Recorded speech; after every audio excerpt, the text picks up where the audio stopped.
Welcome back to Just Giants with Grump and the Cranky Fan, the best damn podcast for the best damn football team. I am your host, the Football Grump. With me, as always, is Mike, the Cranky Fan, and we are shells of ourselves right now, I think. I literally walked into my apartment 10 minutes ago from a 9-hour train ride from Buffalo back here into the city. So my neck is all jacked up.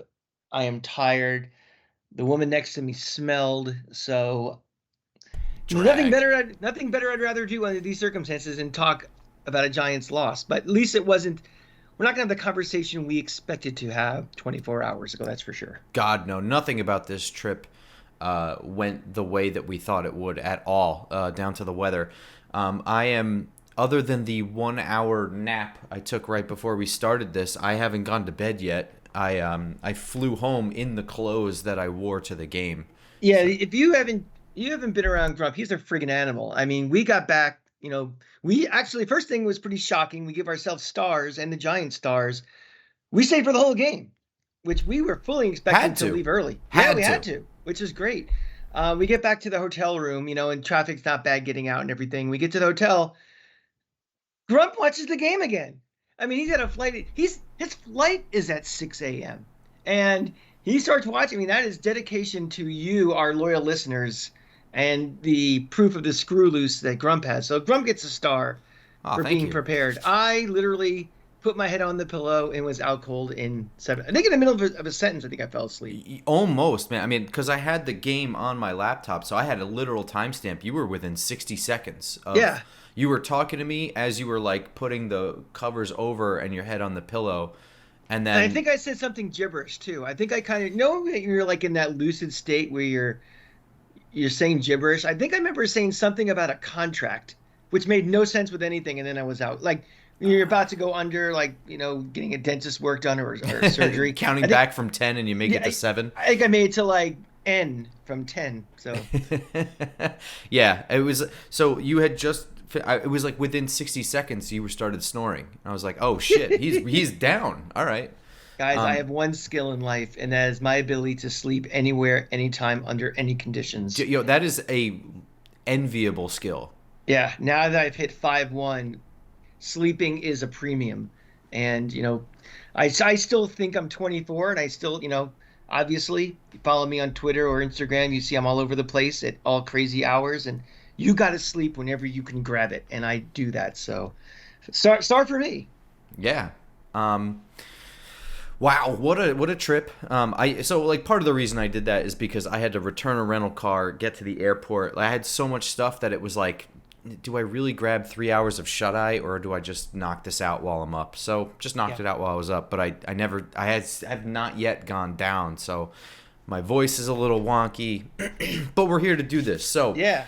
before Let's talk about Buffalo. Let's talk about just the experience. Yeah, so while we talk about this trip up to Buffalo to West New York, um, I will be drinking a beer by the local brewery Autodidact Brewing here in New Jersey, and the reason why Oh, I'm doing that is because they are a really brand new brewery, small business, great place, great vibe, great people, very nice people, and excellent beer. So that is an all-around quality product that deserves amplification, not unlike this podcast. So grab yourself an Autodidact beer, tell a friend about Just Giants podcast, and let's talk some goddamn football.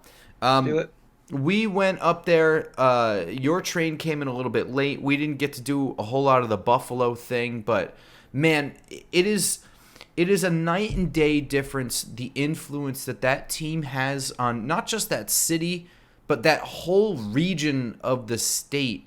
Yeah. It is built into the culture there in a way that it's unfortunate that New York City is too expansive and all over the place and filled with people from all over the country, and that's not a bad thing, but in It's terms of different. having an ingrained self identity of the region, it's not even close to comparable. I mean, like the bridges in Buffalo have the logo like on them, like Yeah. it is everywhere there. It is the closest thing I've seen in the NFL to what the college experience is like, where, if you drive into Gainesville or Auburn or Ann Arbor or, you name the college town where the center of social life, the center of the the heartbeat revolves around the football team, the experience of going to the game, the experience of tailgating before, the talking about it before and after. And this is really it. I've been to Pittsburgh, I've been to Green Bay, I've been to Jacksonville, I've been to Tampa, places that, you know, the NFL team is, front and center in the center of it. But I really got to give hats off to Buffalo. That was quite we only had a little bit of a taste, but we were with a couple of locals and friends of mine. So shout out to Jomo for hosting us for a little bit. But we could tell right away that, it's not being a dick fan base, like trying to prove you're better than everybody else. It's not something that, beat your chest and say how big your crank is compared to others. This has been since 1960. This is part of that town, and it's a town in a region that's had struggles in the last 50 years, but they have their football team, and I'm really glad they're building a new stadium. So they're staying in town. You're going to lose that college stadium appeal when they finally tear down Rich Stadium, but good for them, and it was a really good experience. So I'm actually I'm going to give a fart. And initially, when we were at the game, Ooh. I thought this fart was going to be something else. And I thought the fart I was going to award was on Bills fans. I understand that this night game, these people were drinking, and I rolled into town very early. From Rochester, I rolled in at about 10 a.m. or something like that. And there were already people. It was evident that the drinking had already started around in pockets of Buffalo. I was kind of moving around. Doesn't matter. Now, I understand that might lead to some dumb comments. But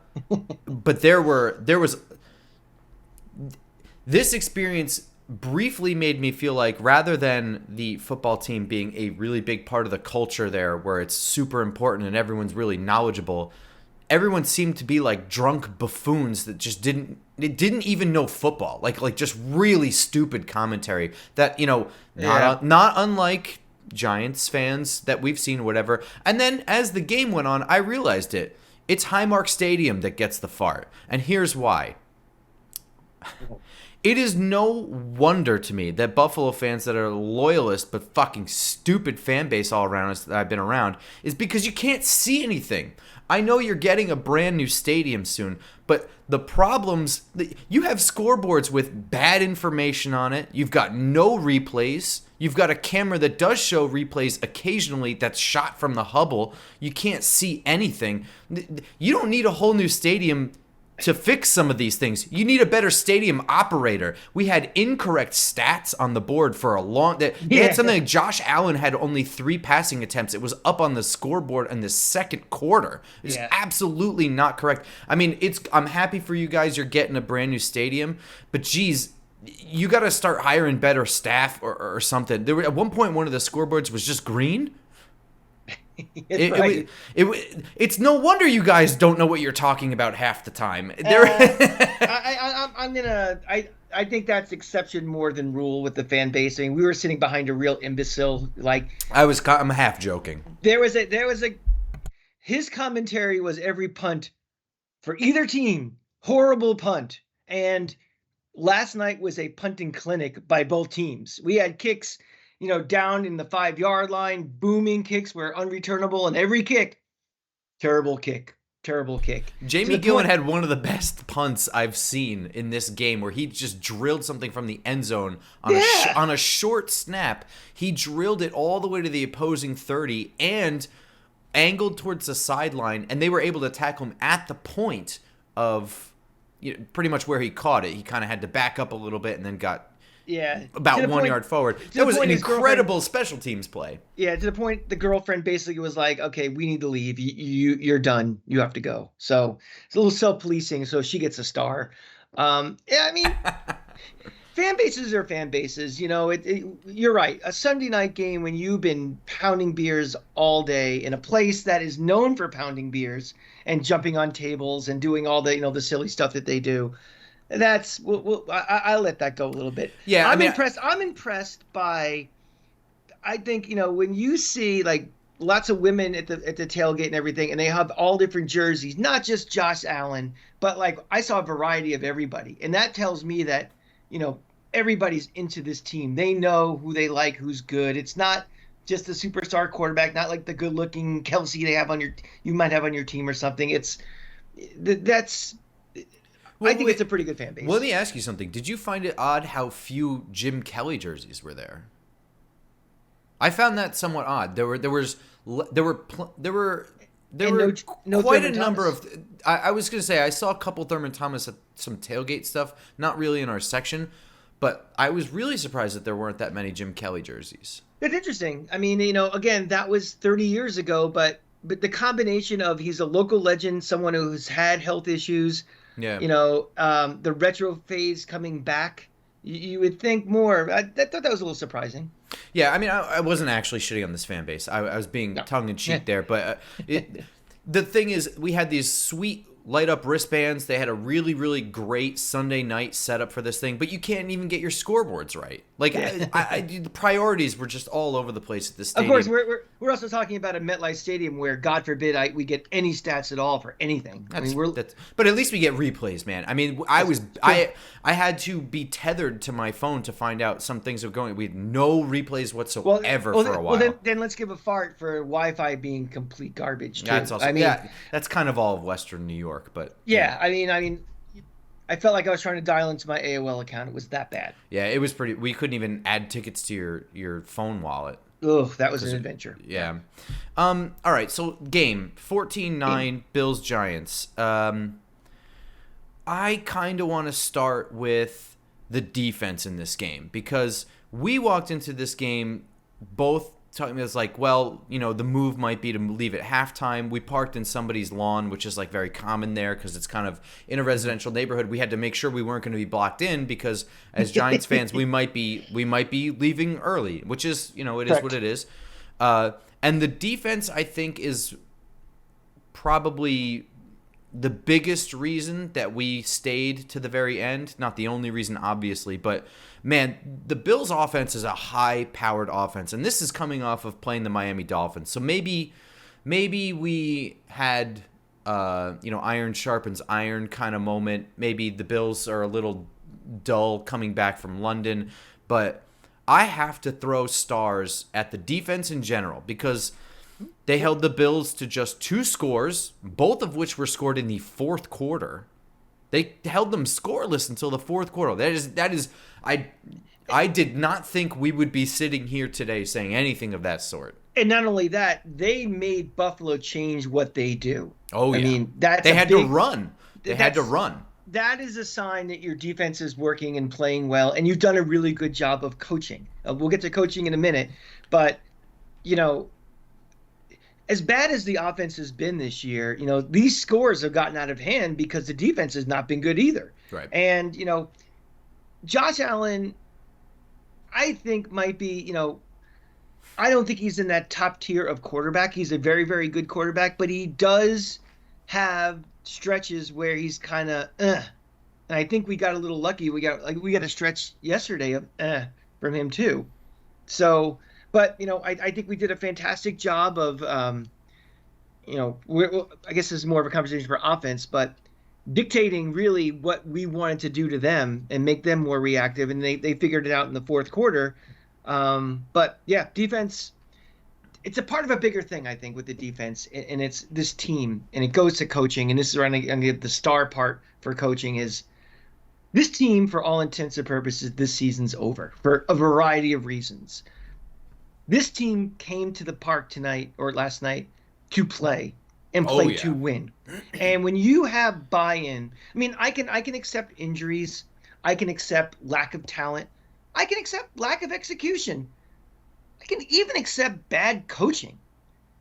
What I can't accept is mailing it in and quitting and giving up. And nothing makes me angrier than sitting there, whether on my couch or at a game or at a bar, and it's like, these fucking guys just quit. It's over. Mm-hmm. They quit. They quit on this game. They quit on this season. They quit on this coach. And God knows between the Giants and the Gators in the last decade, I've gone through that 5 times in the last 10 years. This team should have pretty much mailed this season in, and they played their asses off. So that, a lot of that goes to the players, but that gets a star for the coaches to keep this team focused and aligned and professional and playing to win. So kudos to them. I couldn't agree more. I mean, I'm just going to throw some stats out there. They held the Bills to just 2 scores, under 300 yards total offense, 169 yards passing, 128 yards rushing. They were 6 of 12 on third down. They forced 2 turnovers. And while on the stat sheet it didn't show up, there was a lot of. I mean, Josh Allen was not just being Josh Allen, he was running for his life for a good portion of this game. Yeah. And I want to highlight one player who's. In general, the defense was good. I have another star for some defensive players, but I was thinking about this later. He didn't have a big play or anything like that, but does it feel like an honorable mention needs to go to Deonte Banks? I mean, Stephon Diggs was their best receiver in this game. He had 10 catches, but how many times has he targeted? Like 1,000? I think he was targeted like 16 or 18 times. He had 10 catches. He had 100 yards flat. And Deonte Banks has quietly been a really solid rookie corner the last couple of weeks. That is a tough task to come to Buffalo on Sunday night and play against this offense. And, in general, the defense played really great. And, I know our coach knows the offense, knows the quarterback. I'm not going to not acknowledge any of that. But it was even mentioned by Chris Collinsworth on the broadcast that, like, on broken plays where Josh Allen and Stephon Diggs have this connection, they understand each other. Deonte Banks was not handsy, didn't draw any flags, I don't think. And made life difficult for the Bills, which is a high-powered offense that's experienced and has made veteran players and experienced defenses look very silly throughout the last couple of years. I consider rookies in this league, I consider almost the same as officials and referees. If I don't think about them, they're doing their job.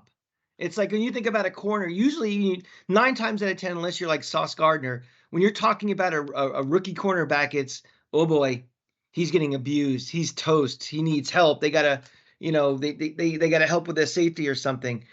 I didn't remember even thinking about Deonte Banks during the game, or really that much, this year as a whole. So just because you're not making fantastic, highlight film plays or a ton of picks, doing your job and keeping the other guy from being fantastic and being on SportsCenter himself that's what your job is as a cornerback. And doing it as a rookie is just a godsend.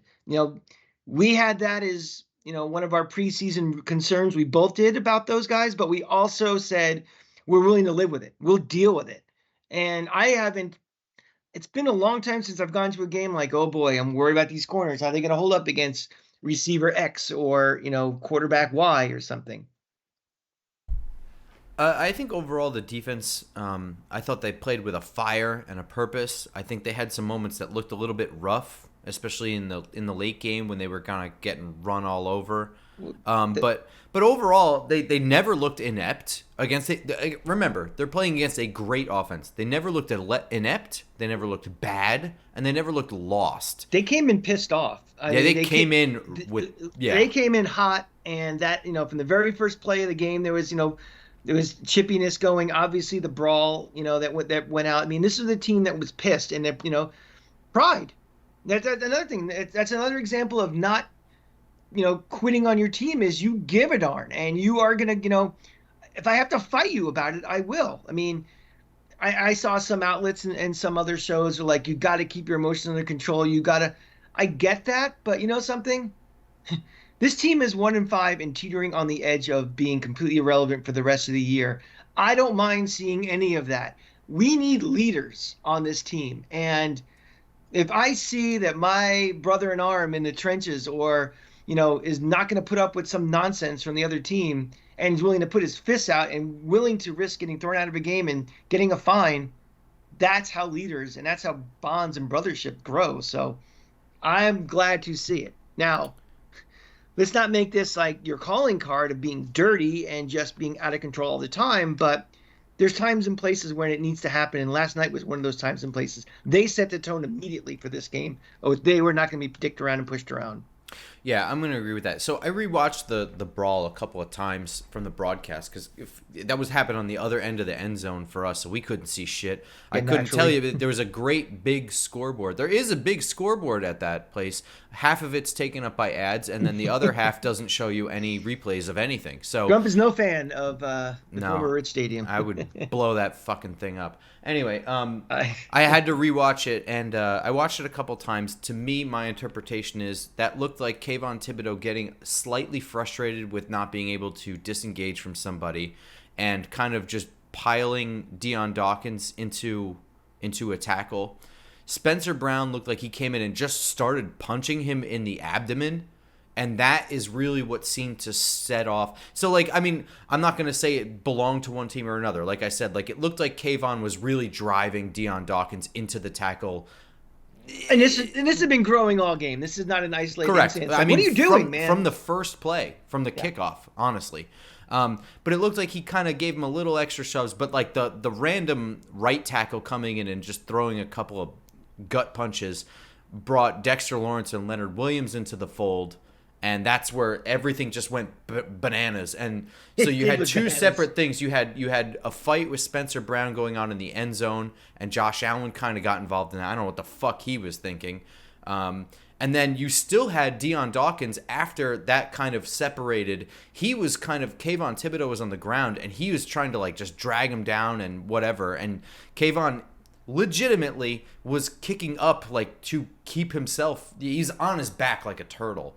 I'm not going to say one side or the other, but it really was like a big fight. So in the moment, I was like, somebody's got to get kicked out of this game because this is just going to get out of control. And I was kind of surprised that nobody did, although no punches were thrown. We're going to talk later about plays that people are talking about changing the rules for. They've got to do something about this. Well, if 3 guys get a personal foul on one team and 1 guy gets it on the other, it's offsetting no harm, no foul. That has to be addressed because you are going to, if you see one side, is going to get the penalty, why not just pile on and just go crazy? There's no penalty for it. There's no effect on the game. So I think that's something that very seriously has to be looked at. The effect you would think is the fines that are going to come, which we don't know anything about. Well, I mean, you shrug, but $20,000 to you and I may be a ton, but I'm sure it's still that is a pretty penny to them as well. But I don't want to get too much into the officiating in this game. No. I know that Giants fans will want to hear a lot about that, and I will agree that the last play of the game did look like even worse pass interference, having rewatched it with a real camera that's on the field and not shot in outer space. I could see that very clearly now. But I don't want to get into it because I think throughout the game, from kickoff to the end of the game, the officiating was bad just all over the place. Nobody was happy. That fan base they'd had enough. They were tired of the bad calls too. So yeah, but there was a little bit of crybaby going on. Yeah, but we'll get to that play shortly. But it happens. I want to get this back to football, though. Defensively, I have 2 stars to hand out to Bobby Okereke and Micah McFadden. As a linebacker duo, I am seeing it now. Holy shit. Okay, the 2 guys there combined for 2 turnovers. Bobby Okereke with the deflection and a forced fumble. Micah McFadden got the pick off the deflection and then the fumble recovery on the fumble. Bobby Okereke was a goddamn tackling machine in this game. 11 tackles, 2 tackles for a loss, and 2 pass breakups. Micah McFadden seems to be picking up right where he left off before the injury that he sustained, generating pressure. He had 7 tackles, 1 pass breakup. And like I said before, while it didn't show up on the stat sheet how much pressure they were putting on Josh Allen, he was the one who was credited with the solo QB hit, which, by the way, I'm still surprised that there was only 1 QB hit attributed to them. But that linebacker duo, both young in their contracts with this team, looks like a nice absolute stud package put together in this defense, doesn't it? It's pretty ironic. Early in the game, it might have still been in the first quarter, we were talking about Okereke, and it was just like, he's pretty good, but he just seems to be like a half a step late on thinking and making decisions and stuff. And you know, the final 50 minutes of the game, he was fantastic to make me look stupid. But yeah, we it's a position of need that we've needed someone to be great for a long time, and it looks like we are on the road to finally having, you know, like you said, early in their contracts. I mean, if we have linebacker pretty much figured out, we hope we have our corners, we think maybe figured out. It's less things on that grocery list that we have to worry about. That, if this season goes south and we're in a position to maybe draft a quarterback, which wasn't on our wish list before, but if the opportunity presents itself, it's one less thing we don't have to worry about because we think it might be taken care of. It's 4D chess thinking. I get that, but it's true. Only other thing I think I have regarding from the defensive perspective, I gave an honorable mention fart to Josh Allen. Okay. I know that he kind of got decked early in this game, and Chris Collinsworth pointed out that he kind of looked like he had a rusty right shoulder in there, but this is now a couple games now where he hasn't looked sharp. 19 of 30 for 169 yards, 2 touchdowns, one of which was, I would say, don't fucking throw that. The second one, he kind of lucked out, throwing to like tight end 3 in a really tight window. Great ball placement, but god damn it, if Daniel Jones did that, it would have been picked. Of course, right? And only 11 yards rushing. The biggest fart for me, and I don't know that it's on him. I don't really give a shit. Like I said, it's only an honorable mention. It's not an official fart. It might have been on their offensive coordinator, Ken Dorsey, but at the very end of the game, when they're trying to bleed the clock on third down, throwing the ball is an inexcusable level of arrogance. And I don't give a flying fuck what Chris Collinsworth says, where he's got him open. He was kind of barely open. You got a shitty pass, and you gave the Giants a free timeout. The result doesn't justify the process. You are too. We are process people. We're all about what gives you the greatest odds and win potential to win a game. And doing that, if they complete the pass, fine, the game might be over. That's the end of it. But what if it doesn't? And guess what? Listen, let's flip teams. Let's flip jerseys for just a moment. That's not Josh Allen. That's Tyrod Taylor. And that's Mike Kafka and Brian Daboll calling the plays.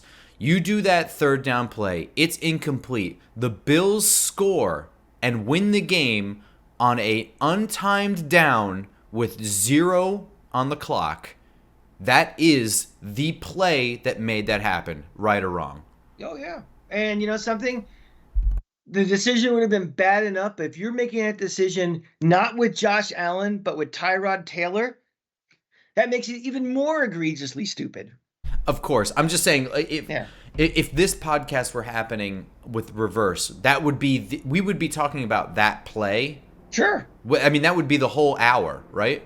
Yeah. I mean, because that is the moment where you decided that you were so sure that you were going to close this out and just put the nail in the coffin, that you just fucked yourself, because where they were on the field, to me, is what makes that inexcusable. We were doing the math already, assuming, okay, well, it's going to be X amount of time left and, timeouts left and everything. Was like, oh, there's a gift from the gods.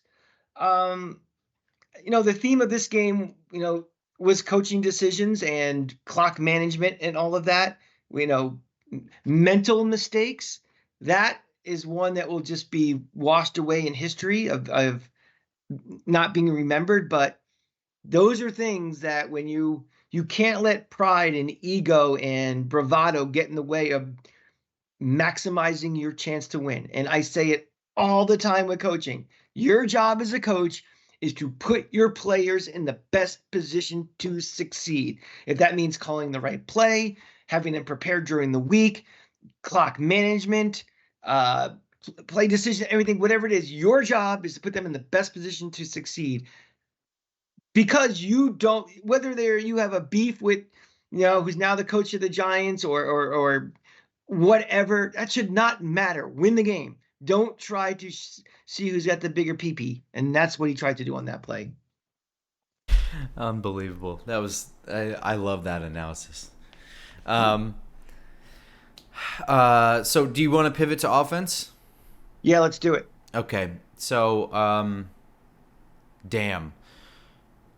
I guess it's Can I go hard first? to hang on. Just I'll let you get into your specifics, but just my general thoughts here. It is very difficult for me to be overly critical of anything execution wise, giving the offensive line flex. I mean, you have Justin Pugh started this game at left guard. From the couch. From the couch. From the couch. Hilarious, by the way. I'm a huge Justin Pugh guy, but that's goddamn funny. And in, like, I think it was the first quarter, Josh Azudu goes down with a toe injury. He leaves the game. And now you have a guy who doesn't know absolutely anything, who's already in over his head, is now kicking out to left tackle. For the rest of the game against a Von Miller, AJ Epinesa defense that is like the highest blitz, not blitz rate, but like pressure rate or something like that. Jesus Christ. I mean, I didn't give him a star, but I'm going to give an honorable mention just to Justin Pugh for being up to the task. Sure. So it's hard for me to be overly critical of a lot of things execution-wise from the offense. The most important stat, no matter who you want to blame for it, though, and what really is the reason the Giants didn't win this game, 0 for 2 in the red zone. And we'll get to the specifics of who's to blame. I'm sure that's your number one thing. But otherwise, I just want to say otherwise, 300-plus yards of offense against a top team, against a top defense, with a backup quarterback and a Frankenstein offensive line is a fairly impressive, especially by this season's standards, a fairly impressive stat line. Now, you want to launch into your offensive thoughts? Yeah, well, I was going to say, not only were they 0 for 2 from the red zone, they were 0 for 2 from the 3-foot zone. I mean, that's even worse. And at critical times in the most critical spots of the game. But I'm going to get to that. Hold on. Yes, it's a valiant effort from what they did. You have guys that are probably shouldn't even be out there yet. Saquon Barkley, for what he did, I would rather than played. We thought he wasn't going to play. I thought he wouldn't have played, especially behind this offensive line. You can tell out there that he's not 100%, but he gutted it out and he did a pretty good job. I think, I'm trying to balance this in my head between being really giddy about what this offense did and the fact that the bar for acceptable play now is so low that I'm not going to be doing jumping jacks for what they did. I'm glad they were able to execute anything at all. I don't think they've turned the corner. I don't think, we were talking about this last night. Is like, is this something to build on? Well, not really. This is such a hodgepodge right now of players playing that, we're not going to have these 5 guys in the offensive line the rest of the year, so I don't, they did basically. We didn't talk about a game plan for this week because we were just like, there's no chance we're going to get killed. They basically followed, and again, for the second week in a row, I felt the game plan which I wanted to do against Miami. The only shot they had to win this game was to make this from a 60-minute game as short as possible. Commit to the run, keep trying to run, wind that clock. Keep the ball out of a high-powered offense's hands. And for the most part, they did that. I mean, the game felt long because there were so many things that made the game long. The guy getting hurt, ambulance coming on the field, lots of fights, penalties, all this stuff. But the gameplay was flying. And we had another huge time possession early in the game. So we were doing what we wanted to do to have any hope to win this game. Is just don't give them that many possessions.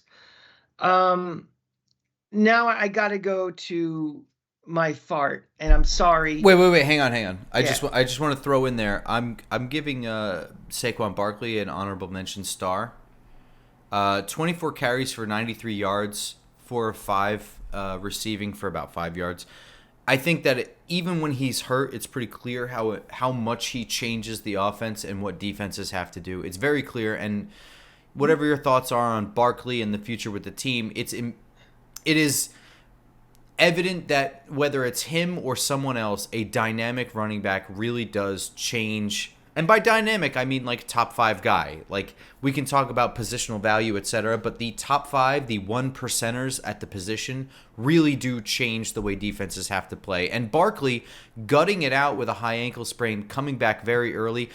I thought that there were a couple of the big runs that he broke in the second half. I was saying to Cranky live, a healthy Barkley might score on some of them, or get 30 yards out of it. yeah. Or something. Or I mean, but it's hard to tell. I mean, you have one where there's a single high safety. He's the only one that's going to stop him, and you have a corner that's able to catch up to Barkley. He didn't look at his fastest. I mean, like high ankle sprain. You know, I don't know about you. Me, I think about cutting, starting, and stopping, that kind of thing. But even just like the pure speed, it looked like he wasn't quite there. You had people catching up to him. But also just like Barkley is a tackle breaker. He makes people look silly at his 100% healthiest. And I think that 100% healthy Barkley in this game might have broken something like a 40-plus yard run for a touchdown, potentially. I think if this is a bold statement, but I think if Barkley's healthy, I don't think this game's close. I think we win this game pretty handily. I think that solves a lot of, woes in the red zone. I think it solves, third and shorts. You're relying on guys that are, you're making decisions based on inferior talent you have to play with. When he's there, I think the decision making is a lot easier. So yeah, I'll give him an honorary, just again for his presence more than the actual output of what he honestly did. So that's fine. Farts. You may not know this, Grump. I am not a big Tyrod Taylor fan. I never have been. Even when he was a starter, he has a 500 record as a starter on not horrible teams, I don't think.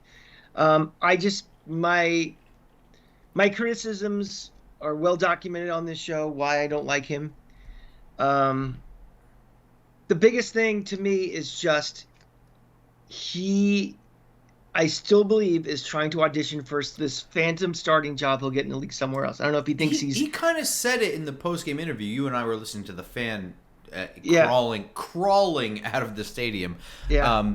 He said something along the lines of, I don't know. The way he answered questions had a lot about, what I can do, show what I can do. You're not supposed to show what you can do. You're supposed to go in there and just do your job.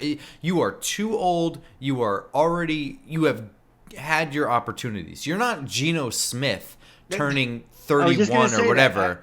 I was just about to say, I don't know if he thinks he's Geno Smith 2.0 or not, but he's not. He's not. No. So, I mean, we don't know, those two plays at the end of the game. I'm going to get just it's too obvious, but it's a collective fart on. I'm going to give it to the combination of the coaching staff and the quarterback. For the life of me, I don't want to argue even so much should have been a pass play or a run play or this or that what is the rage in this league right now? What is the play that is basically unstoppable right now? What is the play that they want to change the rules about because it's unfair? We have a weekly discussion about making this play illegal. Right. Because it's so unfair and it's such a high rate of success. Twice. We had the wouldn't it be 3 times? No, it was twice. It was 3. Yeah. Well, I guess with the penalty. No, it wasn't the penalty. It was twice. It was twice. Yeah, it wasn't on the one. I don't understand it. Even it's 3 fucking feet. Exactly. And you have Tyrod Taylor is not a little guy. I mean, you're asking 3 feet. And somebody else mentioned it, we thought was pretty interesting too. Saquon Barkley, just direct snap and do the tush pusher or the pushy. Get 1 yard. I don't, there's so many, this team is so deficient in talent right now that you are relying on so many moving parts with that last play for it to work. You are a successful handoff, a successful Tyrod Taylor, not for the millionth time turning the wrong way when he's dropping back. You're relying on the offensive line to block. You're relying for Waller to release himself. You're relying for all these things to get, in the smallest little window. Just do what's working for everybody. And I don't want to hear, well, we tried it before and the guys got hurt. You cannot run your life on the fear of injury. It's also the last play of the game. It's fluke. Injuries are fluke. Injuries happen. They're part of the game. If that's the way, don't ever block anybody. You might get hurt. Don't ever run over the middle. You might get hurt. Don't run into a pile. You might get hurt.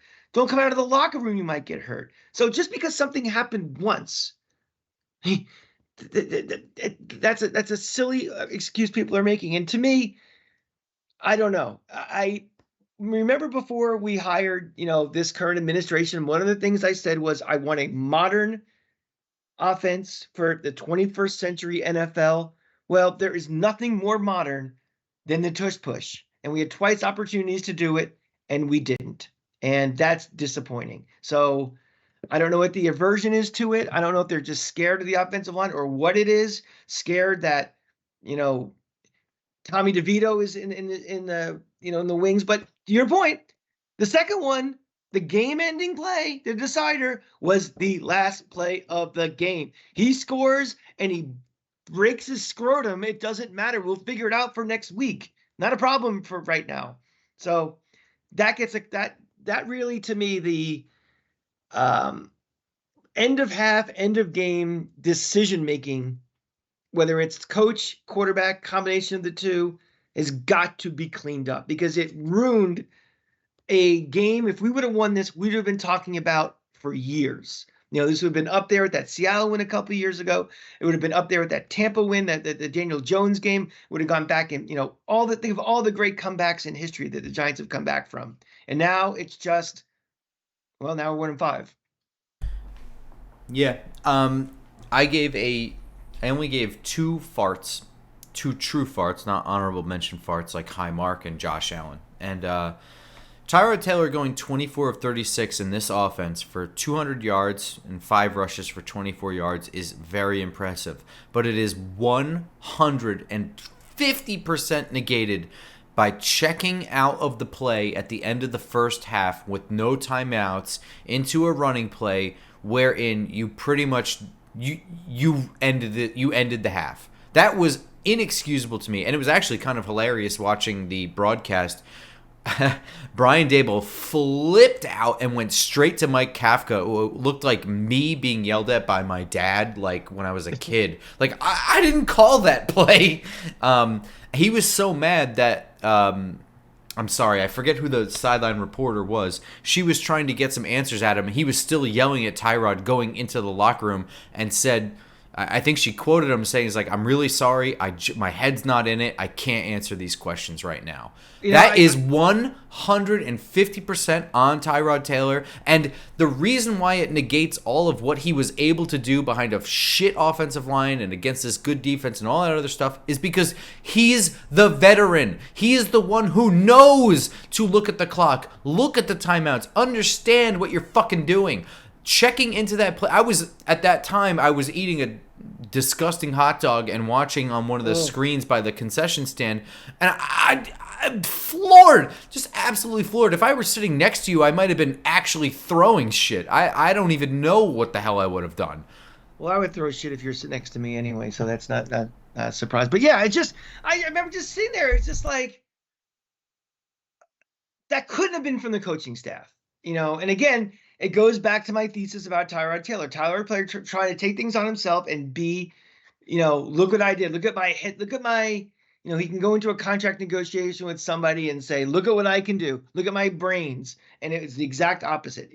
That killed the game. I mean, if we score, because remember, we got the ball to start the second half. Correct. Right? They had just set themselves up. We were like, why the hell are we deferring? I want the ball. Let's score first in this game.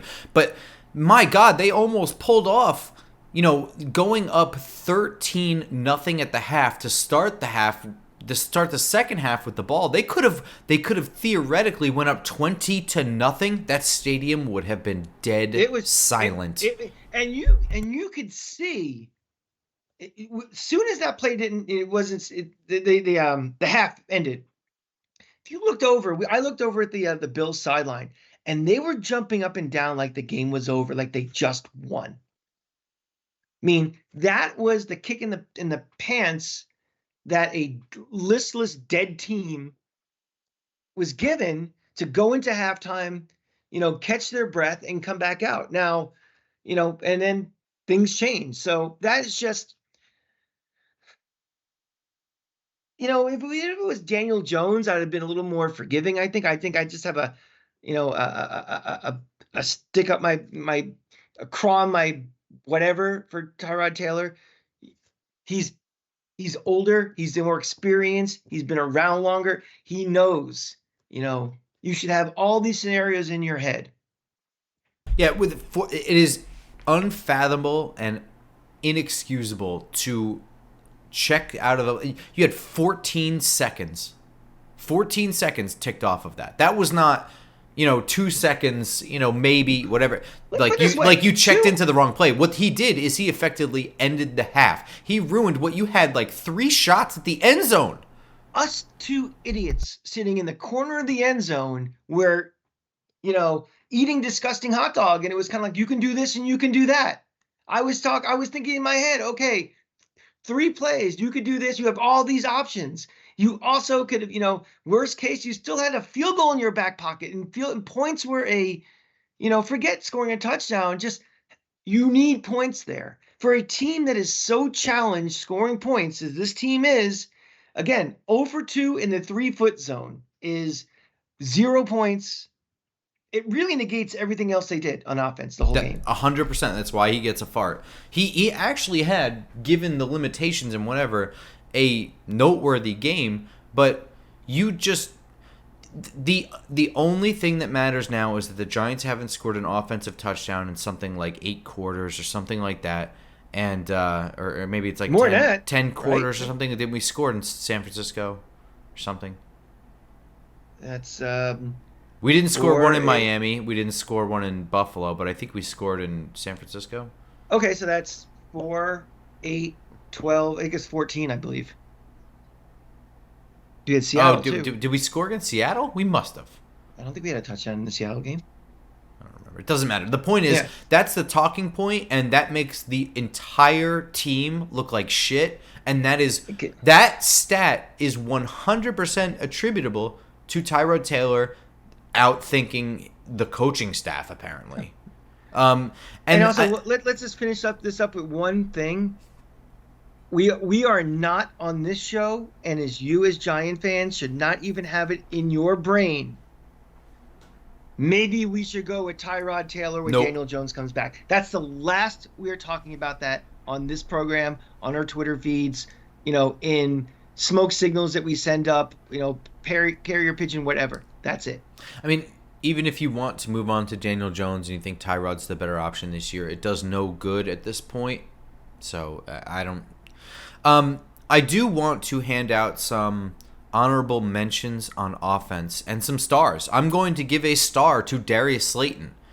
Big plays at big times. 4 of 6 for 69 yards. He also drew the DPIs in the end zone. I thought this was a game where Darius Slayton really shined. I also thought Wan'Dale Robinson, I'm highlighting him. He gets a star as well. Just because he's super duper young. And in this game, he was the reliable third down option. 8 for 8. No drops, no nothing. 62 yards. Wan'Dale Robinson is the reason that the Giants had such good time of possession, such a meticulous march down the field. If he can turn himself into, they're trying to make him the guy he was in college, and I don't think he's ever going to be that guy. He's never going to be the end-around guy that's going to make people look silly. I don't think he has any future coming out of the backfield and doing anything Deebo Samuel-y. I don't think that's him. But if he can be a perfect, reliable slot guy that is so frustrating for other defenses, that is worth the second-round pick. That's perfect. I was really dubious on that pick. I'm obviously, this one game is a microcosm. The game against the Lions last year, it is a drop in the bucket in the overall film thing. So my jury is not in or out or anything on him. But if he can be that guy, then he is worth the second round pick that I criticized. Yeah, yeah. Um, at this point, him being a second round pick is irrelevant, really. It's like, these are the guys you have, and what are you going to do with them? And, Well, yeah, but I mean, at this point, I would say for you, it's just like, no. But I think this is also the hand we're dealt with now, and this, what are you going to do with the hand you're dealt, and what are you going to do as that athlete? And he is, on his way to maximizing what he can do. I want to get back to Slayton for a minute, because Slayton was the guy that I was out on. I was out on him last couple of years, and he's been, just the nature of this offense and the situation that this offense is in, and really the lack of, targets he gets and the lack of opportunity. He's very sneakily had some pretty big catches this year. And there's not, when someone's on my hit list, it's like the Tyrod Taylor Award, where it's like, see, validating what I believe. I am kind of sort of half looking for things with Slayton and be like, see, this guy's just no good. And there really kind of is no more Darius Slayton list with me anymore. It's just, oh, good catch. Nice job, Slayton. Nice job. So, old dogs can learn new tricks. And, he's kind of graduated for me as like, this guy just disappoints me too. He's important. It's just, it's unfortunate for guys like him and guys like Hyatt that they don't get more opportunities just because of the state of this offense and, things that are beyond their control. They're young enough pieces, though, that, we're assuming at some point we will have an offensive line, and, they'll have better opportunities to show what they can do. But in the limited chances they're getting, they're making the most of it. I wanted to highlight Hyatt. I gave him an honorable mention star. He is, to me, starting to emerge as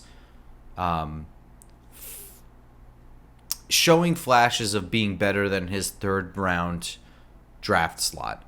That was a really gutsy catch on fourth down on that final drive, where he leapt up in the air and he took a shot to the gut.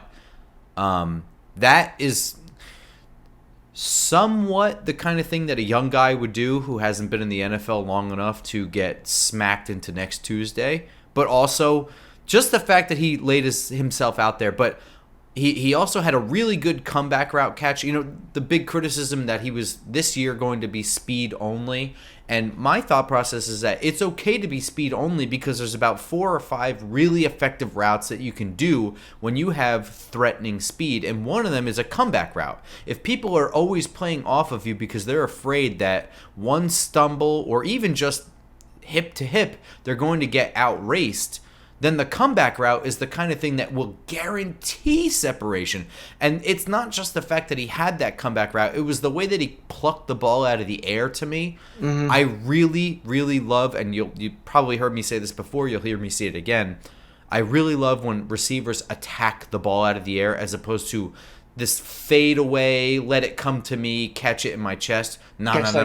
And that's one of the things that I always thought was underrated about Odell Beckham Jr. is that he attacks the ball in the air. He never lets it come to him. He goes and gets it. Mm-hmm. There was that, and most importantly, he had an outstanding catch downfield, got 2 feet in bounds on a long play that was negated by a awful ineligible man downfield penalty that even Terry McAuley called out on the broadcast. And again, I didn't want to make the referees a part of this. My point is that in a real universe, Jalen Hyatt, we would have been talking about a lot more had that call been correct. And there's a chance that even the Giants scored on that drive, because that was a huge pass that put them into plus territory. That got totally negated. And not only that, it was a net negative because it was a 5-yard penalty. Yeah. I am really, really excited for what Jalen Hyatt can do in the years to come. Obviously we're in the thick of this year and we're talking about a very specific game, but Hyatt was kind of a boomer bust pick. It's a little bit of it's 100% the reason that he fell out of the first round. There was some first round buzz about him. He fell all the way to the third. The fact that he can do things like that, he's showing moments like that, it fills me with hope. That's all I'm saying. Sure. I didn't have anything else in the offense. Did you want to talk about special teams really briefly? No, other than Gano and Gilliam did their jobs, and that's important in a game like this when field position and having a field goal kicker you can rely on to make the field shorter, especially when you have so many woes in the red zone and in the 3-foot zone. It's very, very important. So good job by him and good job by Gilliam to flip field when he had to and get out of bad situations. So they both did a good job. Yeah, I Graham Gano has already received his reward for good performance. He's got his contract extension. Jamie Gillen has been on the brunt end of some criticism from fans and I'm sure experts as well. He had a really, really good game in this game. Like I said, punting out of his own end zone on a short snap into something that appeared to me to be like an 80-yard net punt. Because punting out of your end zone to the opponent 30 has to be close to that. Not good enough for the guy behind us, but in the rest of the universe, it was pretty darn good. But I will say the flip side of the special teams coin is that we can't seem to run a punt or kick return without getting 55 fucking penalties. And I know fans have called for McKay's head for a really long time. I'm on that bandwagon. At this point, I've seen nothing over the years of McGahee that says that he gives us some kind of advantage. And your point is always that bad teams and bad rosters equals bad special teams because bad starters means that you've got worse depth and your special teams is down to your 53rd man on the roster. But at the same time, it's been a long time, and we have never felt like we had a special teams advantage outside of Graham Gano being automatic. And we've been bad a long time, too. Yeah. I mean, coaches got to coach and players got to play. And, you see. But penalties are also something that I feel like has to be worked out of players. Right. Yeah, but the penalties they're making, it's not like they don't know that themselves. These guys are now in the NFL. They've been playing football a long, long time. They're not new rules in the NFL they don't know about before. It's a lot of things like holding and stuff and blocking behind is usually because you're not in position. And why you're not in position, probably because you're bad. Yeah. So, this was a game. Things that bother me with the special teams, is just like,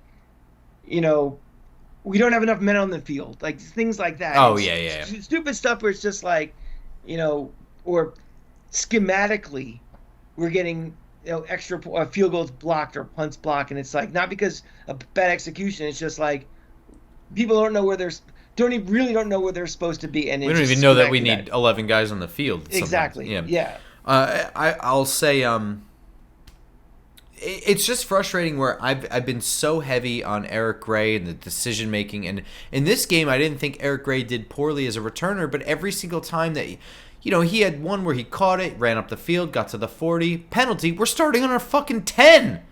Yeah. The flip of the field from these penalties is it's not marginal. It's very big. Yep. We got to get better players playing special. We have to bet the roster better. Yeah. I really think that will mean, when you see really good teams and really fast and really good teams, the penalties are different than the ones we see for this. This guys are not fast enough. They're not quick enough. They're just not good enough. And we just have to get a better roster. And I think you'll see these things go down. That's not saying we don't need a different special teams coach, but I think you'll see a lot of and I think it's even sloppy. I think it's just desperation, a lot of these penalties. Could be. This game for me came down to that last play of the game. I didn't rail hard on it because you did, but let it be known that this game should have been a W. I am in full belief that it is out coaching yourself to throw a pass play on that final play of the game. I don't give a shit how you want to run it in, but if you can't tush push yourself with an untimed down 3 feet forward, I don't care how you draw it up with Barkley, Taylor, with 3 offensive linemen, 1 taking the snap and 2 pushing him. I don't care how you draw it up. If you can't get 3 feet in that scenario, then you deserve to lose. And that's okay. And that's okay. And that's okay. But to try and be fucking cute when you have a backup quarterback, an offensive line that's made out of spare parts, and yeah, that's my point. I just don't. I am like, You know how that is the smart glasses. That's smart Yes, glasses. that is the definition of smart glasses. Go ahead, It's explain smart glasses. smart glasses, for those of you who don't know, is my unaffectionate nickname of Joe Madden, the former manager of the Tampa Bay Rays, where he thought he was the smartest guy in the room and he tried to beat the game by being smarter than the game. Not doing things that are even analytically correct, but because he thinks he's smarter. And, I say this time and time and time again. Coaches coach, players play, and coaches are not playing video games. Players are not, you know, dots on a screen where they are moving around and having things happen. You have to let players play, and thinking that you are impacting by your coaching over the ability and the actual execution on the field means you are a smart classes and think you're too smart for the game. And that was an example. Now, again, we don't know the truth. Was that something again that did Tyrod No, I'm pretty sure blow that out was of it? called. I'm pretty sure that was called. Okay, all right, then that's on Kafka. Yeah, and here's the thing. I know that And if we're philosophically against the tush push for whatever reason, then we are letting, whatever we thought of this being a modern game, we just fell a little behind the rest of the league. And that's a little bit of it's just something to keep your eye on. Are we going to evolve and stay up with the latest trends and the successful trends in this league? my mantra is I understand that was probably even worse DPI than the play before it, and that they probably deserve another shot at the end zone officially. My mantra and my quote will always be, remember, never rely on the officials to get it right. In the biggest moments, they will fuck you because they're human. Never put it up to them. Always have to beat by 2. Always think beat by 2. Never change who you are. Never change how you play the game, because the referees will fuck you because they're human and they make mistakes. And if it makes you feel better at night when you put your head on the pillow to say we got screwed by the universe and the officials and that guy deserves to be fired, then good for you, but it doesn't change a fucking thing. Remember one thing, everybody who thinks there's this big conspiracy against the Giants. Which bad team for the last decade has been on prime time more than any other team? Which city and market do they want desperately to be successful? Dallas. I'm just kidding. Yeah. They want, we have, between the Giant fan base, Aaron Rodgers with the Jets, and the size of this market, the NFL is an undervalued asset right now because of the lack of, maximizing what ratings and all the associated stuff in this league has, because these teams are bad. So if you think this league is screwing us on purpose, or the officials are against us or biased against us, you're insane. You really, really are. So don't even think that. Yeah, especially since I think the officiating was just bad in general in that game. Officiating has not been, just league-wide, is not as good as it has been. But just don't rely on them. You have to win by 2. You just always have to win by more than what the officials might accidentally take away from you. Now the Giants fall to 1-5. Thankfully, I guess, the Philadelphia Eagles lost to the Jets 20-14. They fall to 5-1. Dallas is playing tonight at the Los Angeles Chargers. They're at 3-2. Hopefully they can fall to 3-3.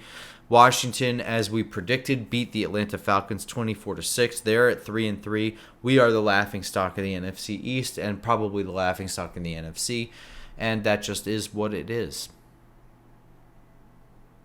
Are we the laughingstock? No, I don't know. I think No, we're the afterthought. Yeah, we're irrelevant.